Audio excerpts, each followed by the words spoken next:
చీకటి అడుగు.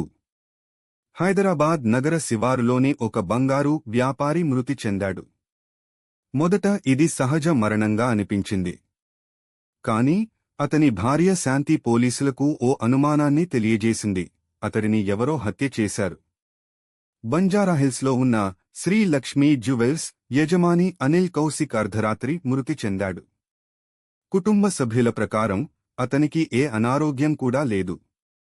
కాని మృతదేహం పక్కన విరిగిపోయిన గాజు గ్లాస్ ఉండటం పోలీసులను అనుమానానికి గురిచేసింది. ఇన్వెస్టిగేషన్. సి. రమేష్ కేసును తీసుకుంటాడు. ఇంట్లోని సీసీటీవీ ఫుటేజ్లో ఒకనాటి ఫుటేజ్ మిస్ అయిందని తెలిసి అతనికి షాక్ గుంటుంది.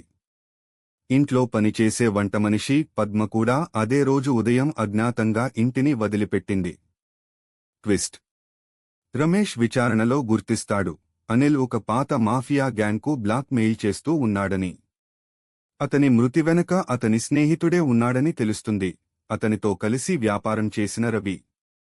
అనిల్ ఓ వీడియోతో రవిని బెదిరించాడని, దాన్ని తిరిగి సంపాదించుకోవడానికే రవి అరెస్ట్ అవుతాడు. శాంతి కోర్టులో న్యాయం కోరుతుంది. చివరికి అనిల్ చేసిన తప్పులన్నీ వెలుగులోకి వస్తాయి. కానీ అతనిపై జరిగిన హత్యకు న్యాయం జరగడం కథను ముగిస్తుంది. ఈ కథకి పార్ట్ 2 కూడా ఉంది. పార్ట్ 2 కోసం నా ఛానల్ని సబ్స్క్రైబ్ చేసి ఫాలో అవ్వండి.